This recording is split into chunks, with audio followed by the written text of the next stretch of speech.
The candlelight danced across the linen tablecloth, casting twitchy shadows like nervous little creatures. I watched Mark fiddle with his tie. It was silk, clearly expensive, the kind his father would have scoffed at. He lifted his wine glass, wearing that polished grin he'd perfected in boardrooms. About 30 faces turned to him inside the Lakeview Inn, the same room where I'd once hosted birthdays, anniversaries, and more business luncheons than I could count. The old floor groaned under shifting chairs, just like it always had. To my mother, Mark said, his voice smooth and rehearsed, like he was pitching a deal. Katherine Wells, who's poured for decades of her life into this place. I kept my hands folded neatly in my lap and looked right at him. He was 43, had his father's build but none of Tom's tenderness. The men in suits at table 6 leaned in with interest, his investors, eager as hounds when the dinner bell rings. This'll be our last celebration here. Everything stopped. Forks froze midair, mouths hung open. I kept smiling, my eyes never leaving my son's face. I'd been waiting for him to say exactly that. Well, I said, standing up slow enough to let my napkin slip to the floor, since we're all gathered, I have a little news too. But to understand what I was about to share, you'd need to know what happened 2 weeks before. The tea in my cup had gone cold, but I didn't care. Lily sat across from me in the sunroom, slowly pulling apart the blueberry scone I'd made that morning. She had her dad's dark hair, but those eyes, those honest, open eyes, those were her grandfather's. Eyes that couldn't tell a lie even when they wanted to. "Grandma," she said softly, still not meeting my gaze, "Dad thinks maybe it's time you start slowing down." Out past the windows, the lake stretched wide and gray under a heavy March sky. From the far side, a loon let out its long, lonely cry, the kind that made visitors stop in their tracks. This inn had been built for that view. Tom's grandfather believed folks from the city would pay good money to fall asleep to loon calls and eat fresh-caught perch. "Slow down from what?" I asked. That morning I'd been up before dawn, as usual, baking biscuits for guests, checking the walks to make sure that Philip's boy had done a proper job with the shovel. Lily's spoon tapped against her teacup. "He says the inn needs a fresh start," she said. "That you've been doing it all on your own since Grandpa passed. Tom had been gone 3 years now. A heart attack took him while he was splitting wood behind the carriage house. He never even made it to the ambulance. I'd found him right beside a neat pile of maple logs, looking peaceful in that worn flannel shirt, sawdust still on his collar. Your father used to pitch in around here," I said. "Remember the summers when you were little? He'd haul luggage, show guests where to park." "He remembers," Lily replied, eyes drifting to the water. "But he says it's different now. He says it's too much for one person." I studied her face, the way she pressed her lips tight, holding something back. Her mother used to do the same. Julie had left Mark 2 years ago, another woman who couldn't keep pace with his ambition. He'd made it sound like a race. "What else has your father been saying?" I asked. Lily's cheeks flushed. "He doesn't think you'll be here much longer." Outside, I heard tires crunch on the gravel, probably Danny dropping off firewood, or Carl coming to look at that loose shutter on the east side. The inn moved around me as it always had, humming with the rhythm of daily work, and it would keep humming if I had any say in it. That night, I heard voices out back, not the kind you hear from guests. I know every car in the lot, every pair of shoes left by the front mat, and no one staying with us used the family entrance. I was putting away dishes, wiping down the kitchen counters, when I caught the low hum of a conversation through the screen door. In a month she'd be out. The paperwork will be done. It was Mark's voice, calm, assured. I set the towel aside and stepped closer, keeping to the dark, out of sight. "Good," said a woman I didn't recognize. Her voice was clipped, like she didn't have time for small talk. "The developers want to start by summer. Permits are already handled." "Trust me, Sarah," Mark said. "She thinks I'm helping her with taxes. She sign anything I hand her." My bare foot landed on the loose board Tom always meant to fix. It gave the faintest squeak.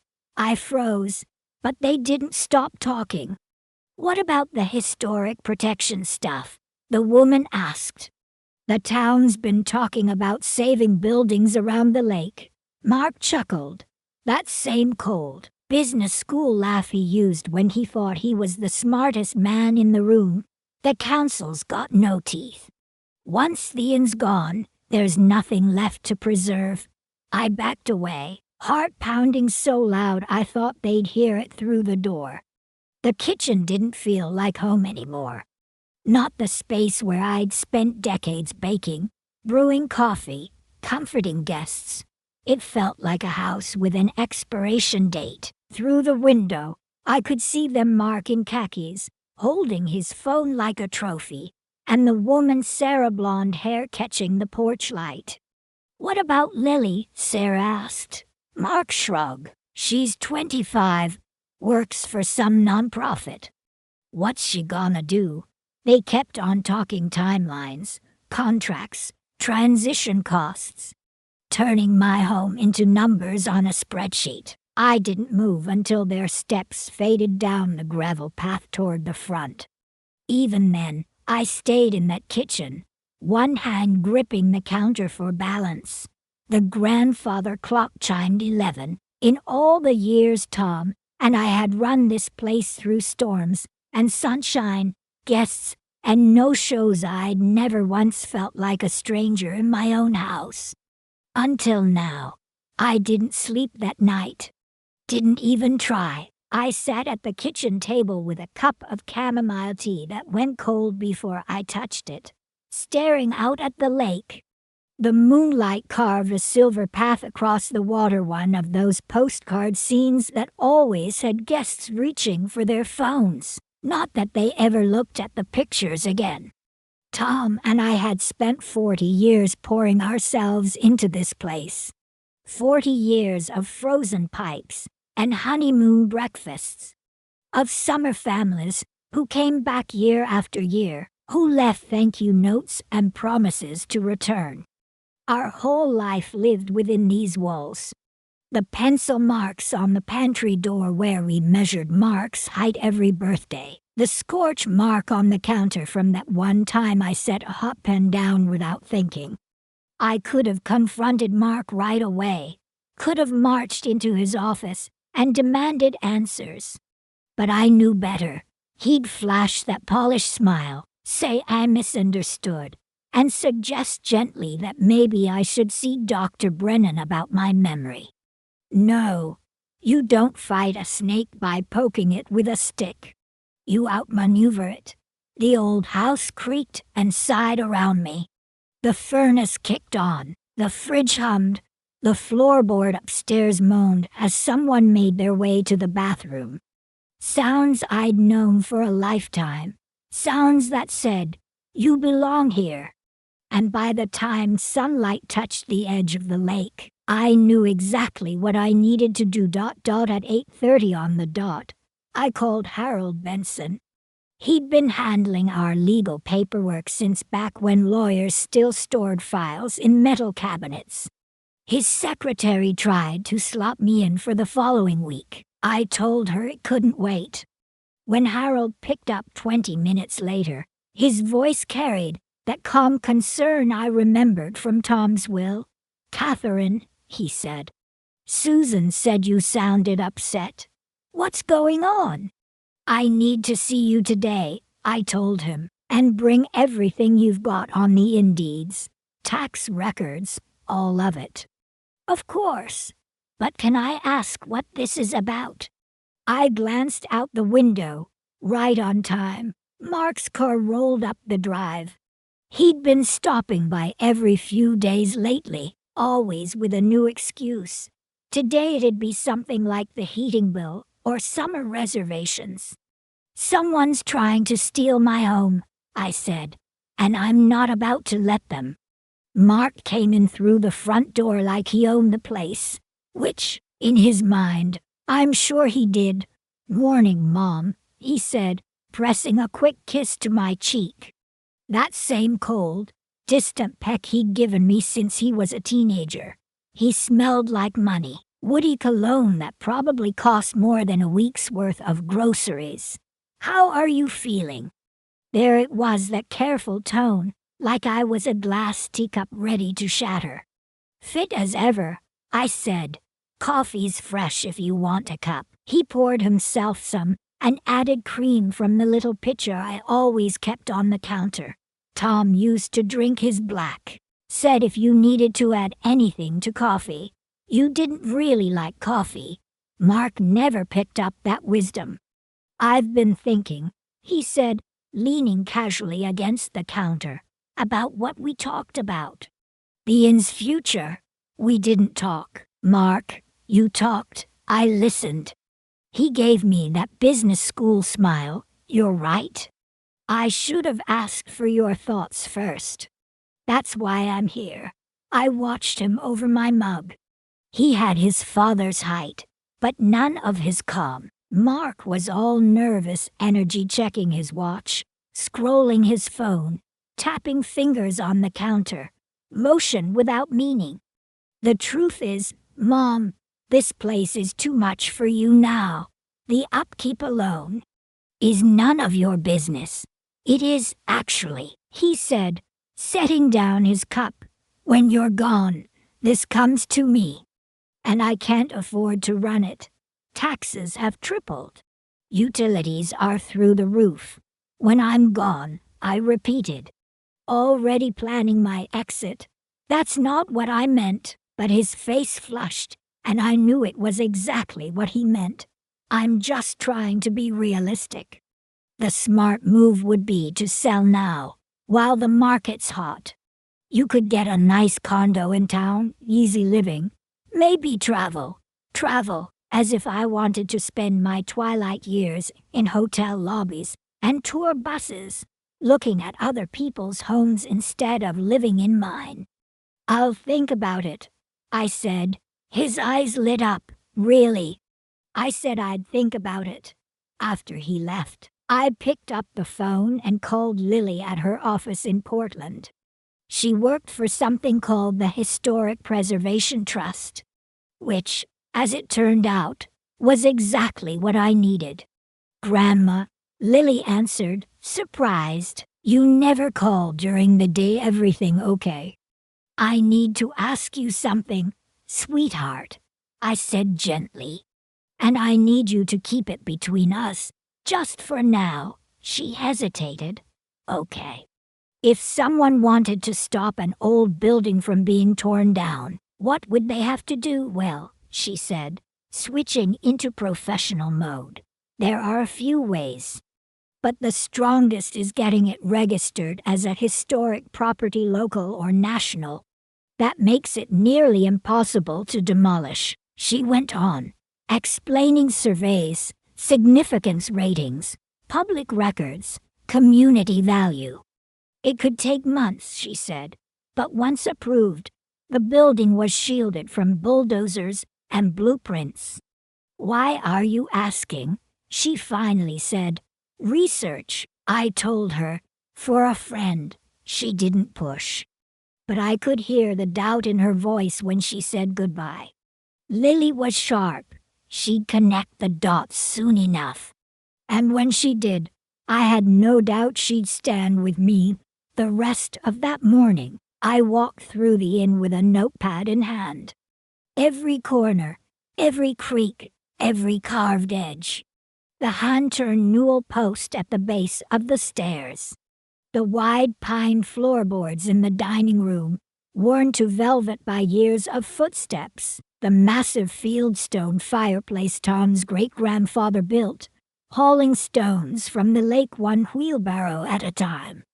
By noon, I had 6 full pages of notes, more than enough to prove the soul of this place couldn't be flattened for profit. At least, not easily. That afternoon, I stepped into Harold Benson's office. It smelled like leather chairs and stale coffee. He laid out the inn's paperwork like a deck of cards across the desk, his reading glasses perched halfway down his nose. "Well, Katherine," he said, flipping through the deeds. "Everything checks out. No liens, no disputes. You own this place outright." "That's what I thought," I said, pulling out my notebook. "Now tell me what you know about historic designation." Harold's eyebrows lifted. "Historic designation." Lily gave me the general idea. "I want the legal angle. If the inn is protected, what does that mean for someone trying to buy it?" He leaned back, chair creaking. "Well, it would make things complicated for a beer. Depending on the level of protection, it could limit or outright prevent redevelopment. They'd be stuck preserving the building's character. Not exactly ideal for most developers." His gaze sharpened. "What's really going on, Katherine?" So I told him everything. The voices on the porch, Mark's scheme, the mysterious Sarah, and her fast-track timeline. Harold listened with the patience of a man who'd heard it all. When I finished, he nodded slowly. "I see. So what you want is to make this property untouchable to anyone with a bulldozer." "I want this inn to still be standing when I'm gone," I said. He was quiet for a long time. Then he said, "There's another route you should consider: a conservation trust. You could transfer ownership into a legal structure that protects it forever." "What kind of trust?" "An irrevocable heritage trust. You'd still live here for life, but the property itself could never be altered or sold. And it would pass to someone of your choosing." I thought of Lily, of how her face lit up talking about preservation, of how she used to help me fold napkins and arrange wildflowers when she was just a little girl. The beneficiary doesn't have to be my son. Not at all. You name who you want. How long would it take to set that up? "A few weeks if we get moving," he said, already reaching for a yellow legal pad. "But once it's signed, Katherine, it's permanent. No going back." "Good," I said. "Let's do it." That afternoon, I drove straight to town hall. I walked up to the clerk's window, where a young woman named Jessica sat, one of my old Sunday school students from back when she wore pigtails and patent leather shoes. "Mrs. Wells," she said brightly, "what brings you in today?" "I'd like to file for historic protection," I said, placing my hand on the counter. "For the Lakeview Inn." Her eyes lit up. "Oh, that's wonderful. That place is a landmark. My grandma used to take me there every birthday, always ordered the blueberry cobbler." She handed me a stack of forms that could have choked a mule. "Fair warning," she said. "It's a bit of a process. The Historic Commission has to review everything. Sometimes they ask for photos or even architectural reports. It can take months." "That's fine," I said. But in the back of my mind, I was thinking about Mark's timeline. 1 month, he'd said, papers signed by summer. We'd just see about that. That evening, Lily called me back. "Grandma," she said, "I've been thinking about our chat. About your friend." Her voice had that sly, inherited tone, sharp as her grandfather's. "This Frenchie doesn't happen to live in a big lakeside inn, does she?" I sighed. "You were always too smart for your own good. Dad's pressuring you to sell, isn't he?" Your father thinks he knows what's best for everyone, I said, but I believe folks deserve the right to decide their own endings. A pause. What do you need from me? I need your ears, I said. He doesn't watch his words around you. Never has. There was a catch in her voice. To him, I'm still the kid who couldn't hack it in the real world. That stung. Mark had always mocked Lily's work, called it playing with old buildings like preserving history was a hobby, not a calling. Your work, I told her, is going to save this place. Then tell me everything you need. And over the next several days, Lily did just that.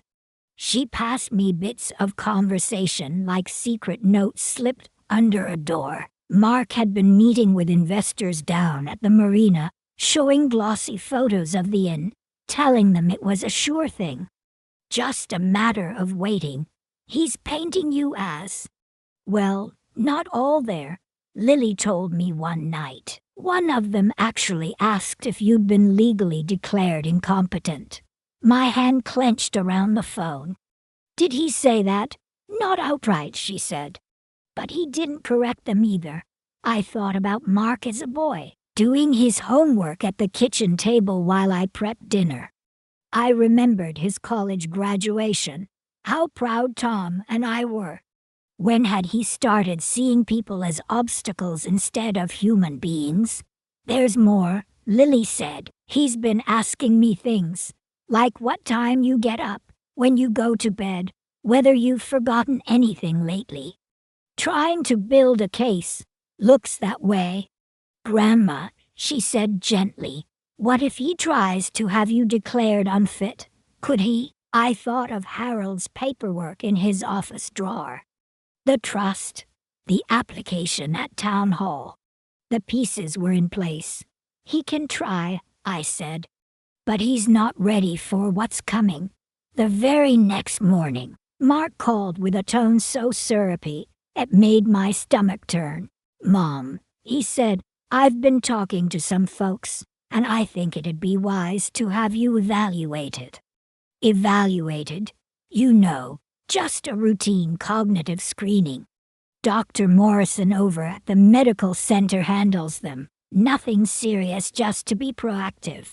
Good for insurance records. Insurance records, I repeated slowly. He made it sound so reasonable, so harmless. Like asking me to get my blood pressure checked, not prepping for a legal ambush. I'm 73, Mark not 100. I know that, of course. But wouldn't it be good to have everything documented? Just in case there are questions down the line. Legal questions. That's what he meant. I'll think about it, I told him. Same line I'd been feeding him for weeks. But this time, I had a plan. That afternoon, I called Dr. Brennan. He'd been my doctor for 2 decades. He'd seen me through gallstones, grief, and every flu season in between. Katherine, he said warmly, what can I do for you? I need a full cognitive assessment, I said. Documented and signed. A pause. Is something wrong? Let's just say I want my ducks in a row. We set the appointment for the following week. But I wasn't done. I called Harold next. Harold, I said when he picked up. I want to update my will. What kind of update? If anyone ever questions my mental state, I want it recorded that I was examined by my doctor and found sound of mind. He chuckled softly, covering all the bases. Smart thinking, yes. Mark taught me that once upon a time, back when he believed in planning ahead, in being thorough. He just didn't expect me to use his own lessons against him. The appointment with Dr. Brennan went just as I'd hoped. 26 out of 30 on the cognition test. Flawless recall on recent events. Blood pressure better than women half my age. Katherine, he said, signing the papers, you're sharper than half my staff. Good, I said, tucking the letter into my purse right beside Harold's card and the historic designation receipt. My armor was building, and it felt surprisingly light. That afternoon, Mark called sounding like a kid on Christmas morning. "Mom, I've got amazing news," he said, practically buzzing. "I found a beer, all cash, no inspection. Ready to close next week." Next week, yeah. I know it's fast, but get this, they're offering 20% over market value. The greed in his voice was thick enough to choke on. "That's very generous," I said. "It is. And the best part, they want to move fast. They've got big plans for the property, lakefront development, premium vacation units, stuff that'll boost the whole area's economy." I could practically hear him picturing the commission. "Development, huh?" I asked, like I hadn't already heard it all on the porch. "Luxury condos, upscale rentals, the kind of thing that puts this place on the map. And you think this would help the community?" "Of course. Everyone wins. I'll think about it, Mark." "Don't wait too long," he warned.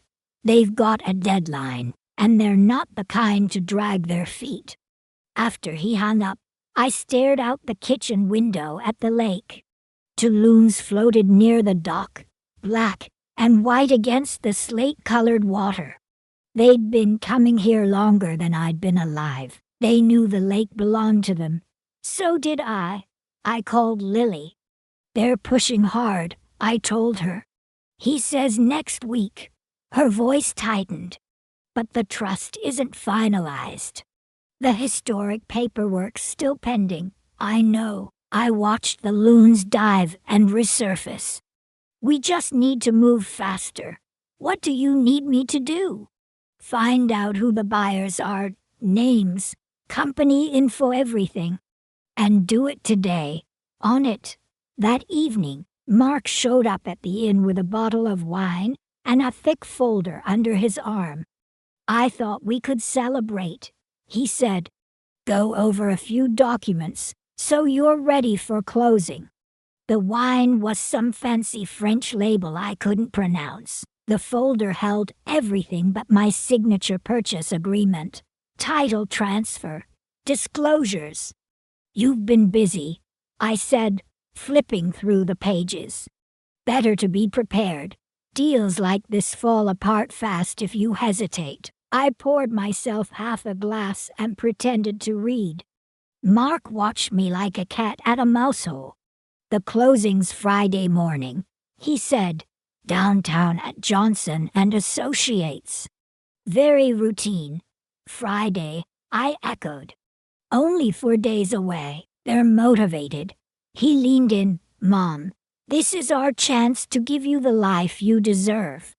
You could move into that new senior community, neighbors, activities, medical care nearby. You'd be taken care of." "Taken care of," I repeated, like I was a ficus plant. "It sounds ... lovely," I said. And for the first time, I actually meant it. Not for me ... for him.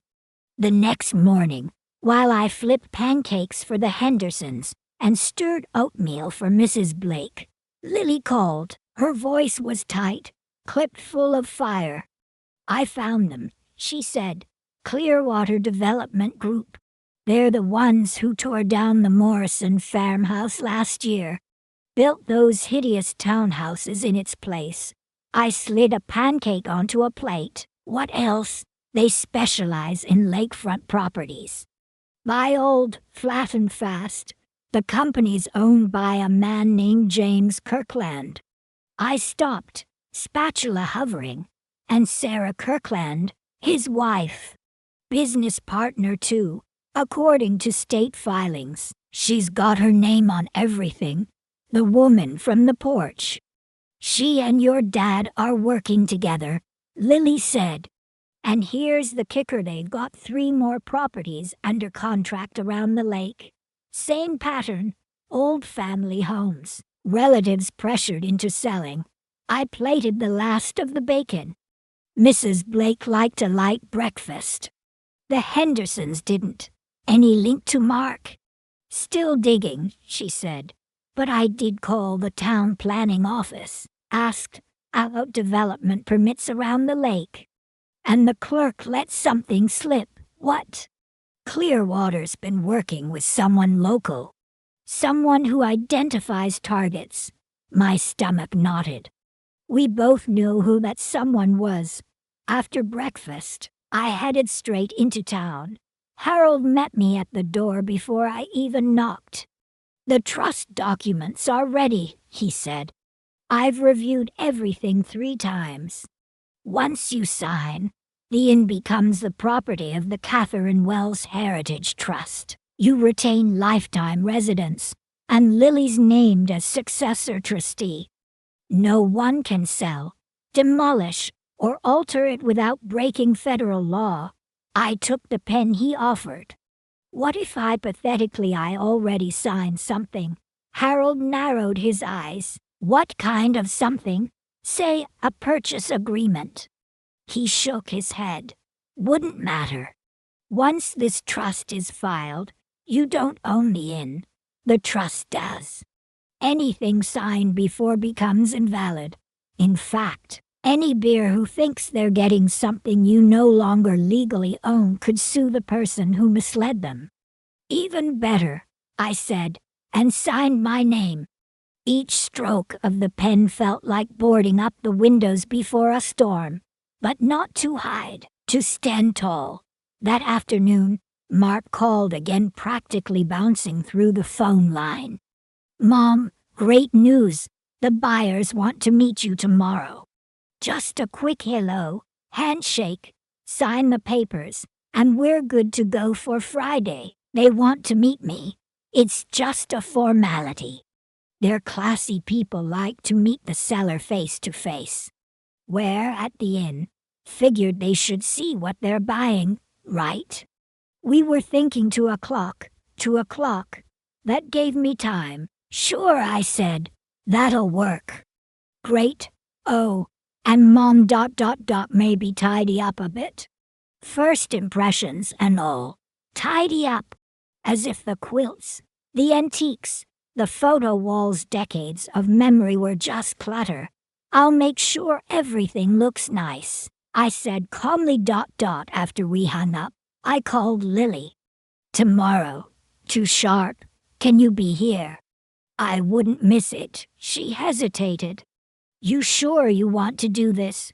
Once you show your cards, there's no turning back. I looked around the kitchen, the copper pots, the recipe box with Mom's handwriting, the window overlooking the lake where Tom proposed.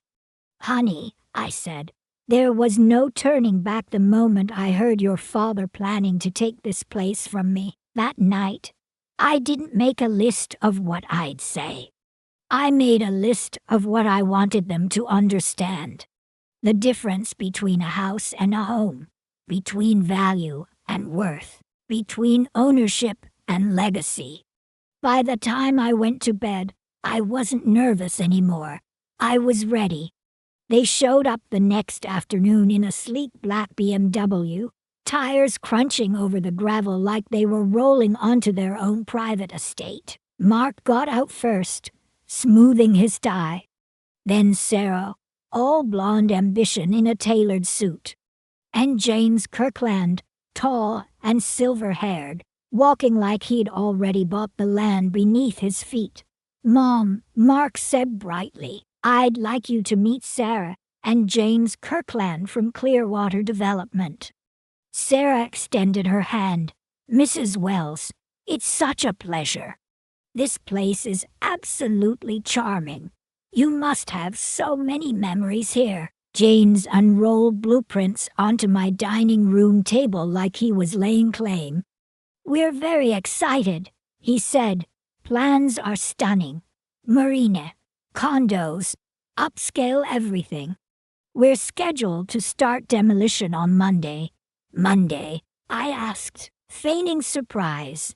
Oh yes, he beamed. Permits are done. Crews are lined up. It's all been fast-tracked. Survey says no historical value, Sarah added smoothly. Makes things easier. I looked down at their drawings. Where the inn stood now, they'd drawn towers of glass and steel. A parking lot over Tom's old vegetable patch. Best part, Mark said, grinning like a boy who'd just won a prize, is how quickly this is moving. By summer, this whole area will be transformed. I stared at the glossy papers until the lines blurred. Then I smiled. Well, I just have one request, I said. They all looked up. Tomorrow's my 74th birthday. We're having a small celebration here. Just family and friends. I saw a flicker of confusion in Sarah's eyes. You're both welcome to join us, I added. Seems fitting to celebrate one last time before everything changes. Sarah and James exchanged looks. That's very thoughtful, she said carefully. 7 o'clock, I said. Dinner will be served in the dining room. We'd be honored, James replied. Mark looked positively gleeful. Mom, that's a wonderful idea. A real celebration. After they left, I sat alone at the dining room table, staring at the plans they'd forgotten to take. Tomorrow night, they'd find out exactly what kind of celebration this was going to be. The phone rang not long after they pulled out of the driveway. Probably Mark, wanting to double-check the guest list or give me last-minute instructions. I didn't answer. Friday morning arrived crisp and clear. The lake shimmered under a soft blue sky, and a breeze rustled through the pines like a quiet promise. I was up before dawn, same as always, but today wasn't routine. Today felt like the beginning of something, not the end. I called Jenny Morrison, the town's best caterer, and daughter of one of my old housekeepers. She'd worked at the inn back when she was just a teenager cleaning rooms on weekends. Mrs. Wells, happy birthday, she chirped. We're all set for tonight: prime rib, roasted vegetables, and that chocolate cake you requested, Tom's favorite. It only felt right. At 8:30 sharp, Mark called. Just checking in, he said. The Kirklands are really looking forward to dinner. I'm sure they are. And tomorrow morning, don't forget we meet at Johnson and Associates at 10 on the dot. Paperwork's ready. It'll be a breeze. About that, Mark, I know it's a big change. But Mom, this really is what's best for everyone. Best for everyone. I watched Mrs. Blake packing up her painting supplies into her little sedan. She'd come every spring for 15 years, always stayed in the same room, always painted the lake at dawn.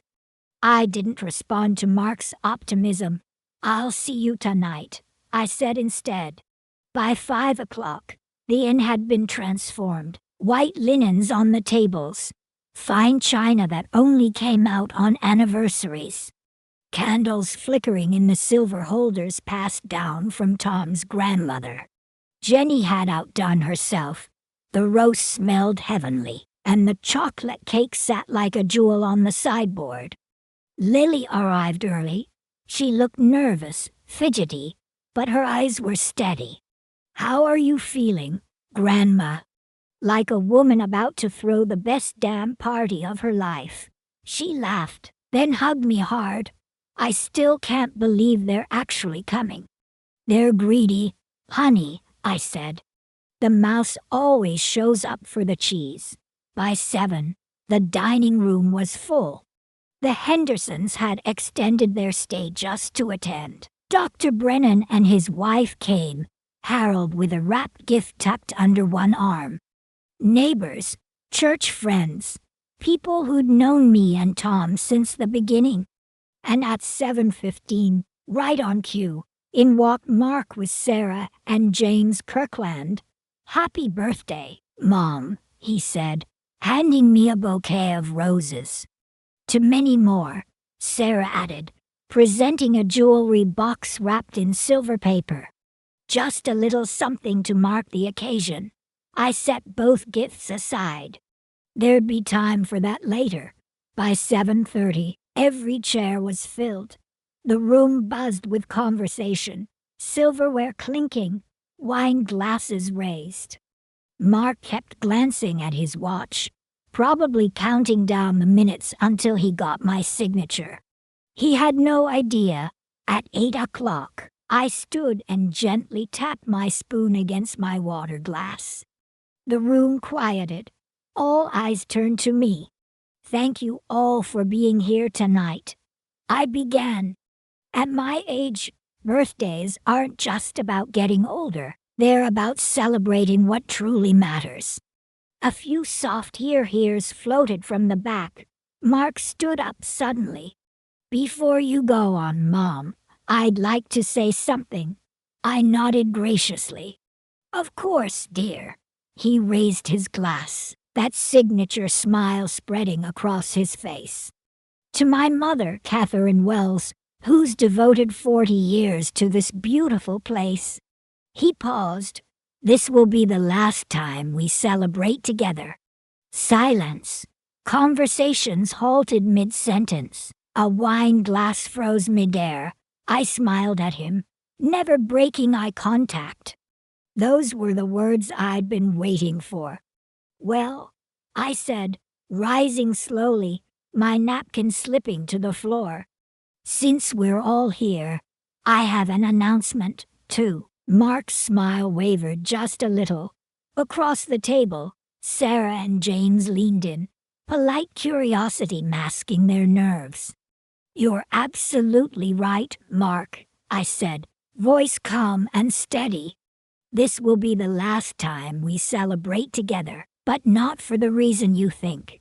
I reached into my purse and pulled out a large manila envelope. 2 weeks ago, I said, I overheard something troubling. My son, Mark, has been working as a property scout for Clearwater Development, identifying old family homes around the lake to be torn down and redeveloped. Sarah's wine glass paused at her lips. James's fork clinked against his plate. He's been telling people, some of them in this very room, that I'm just an old woman, easily manipulated. That I'd sign anything he put in front of me. Mark went pale. Mom, what are you? Quiet, dear. I'm not finished. I pulled out the first document. This is a cognitive evaluation from Dr. George Brennan, I said, holding it up. Completed just 3 days ago. According to this, I'm perfectly capable of managing my affairs. Dr. Brennan raised his coffee cup and gave a small nod. A few chuckles rippled through the room. I pulled out the second sheet. This is the deed to the Lakeview Inn, officially transferred into the Katherine Wells Heritage Trust, an irrevocable trust, protected by federal law. This inn cannot be sold, demolished, or materially altered, not now, not ever. James Kirkland stood halfway out of his seat. What are you saying? I'm saying your demolition crew can stay home, Mr. Kirkland. There's nothing here for them to bulldoze. Gasps, whispers, murmurs rising like a gust of wind through dry leaves. Mark's mouth opened and closed, fish-like. And this, I said, lifting the final page, is my revised will. Everything I own, including my rights in the trust, passes to my granddaughter Lily. Because she values heritage over profit. Because she understands what this place means. Lily blinked back tears. She started to stand, but I gave her a small wave to stay seated. I'm not done.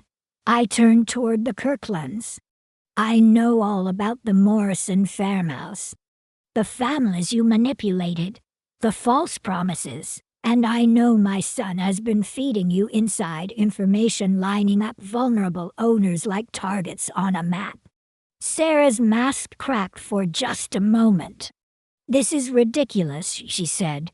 "We have a signed agreement." Harold's voice rang out from the back. "You have a worthless piece of paper."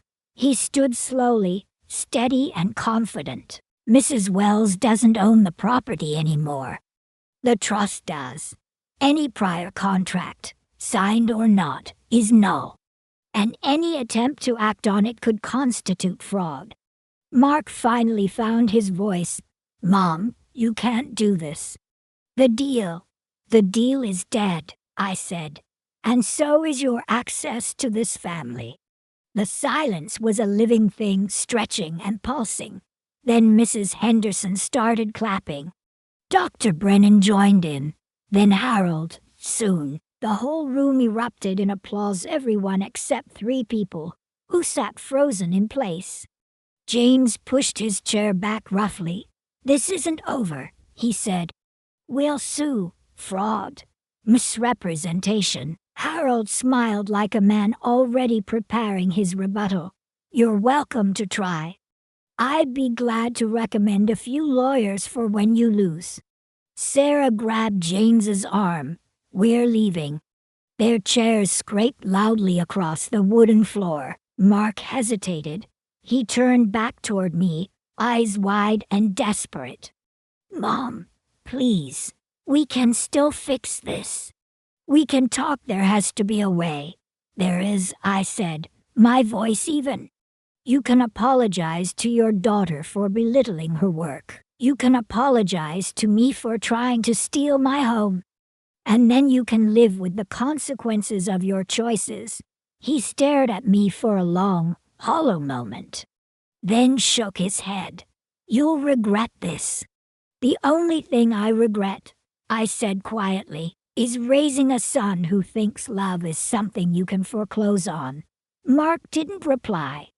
He just turned and followed the Kirklands out into the night like a stray dog chasing the last car on the road. The room was quiet for a heartbeat.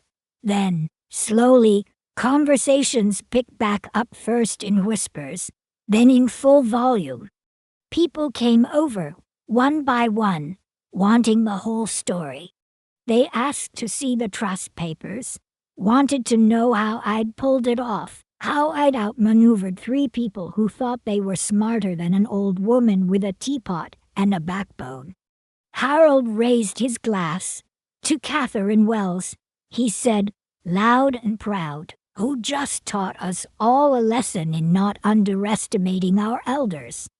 "To Grandma," Lily added, voice thick with emotion, "who saved our family's home." The toasts went on for another hour, but the best moment came later, after most of the guests had gone home. Just Lily and me, sitting in the glow of the dining room candles, surrounded by empty plates and laughter that still hung in the air. "I can't believe you did it," she whispered. "I can't believe you actually beat them." I looked around at the room, at the hand-carved wood trim, the moonlight through the old leaded windows, the grandfather clock ticking steady in the corner. "Honey," I said, "they never stood a chance. This is my home. You don't beat someone on their own ground." Outside, the loons called across the lake. Their voices echoed through the night, sharp and haunting. The sound of something old, something that belonged, something that couldn't be bought.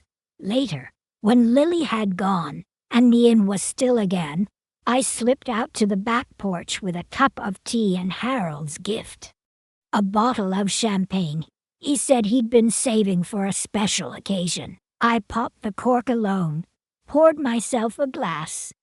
The lake shimmered black and silver beneath the moon. Quiet, timeless, hours. I raised my glass to the empty chair beside me, the one Tom always sat in on nights like this, where we'd planned improvements to the inn, or just watched the water shift with the wind. "We did it, old man," I whispered to the night. "No one's taking our home." The champagne was crisp and dry, expensive in a way that would have made Mark proud. But this toast wasn't for him. Some victories are meant to be savored in solitude. So, that's my story. Let me know what you think. Was Mark getting what he deserved? Or was I too harsh? Tell me in the comments, and if you want more stories like mine, you know where to find me.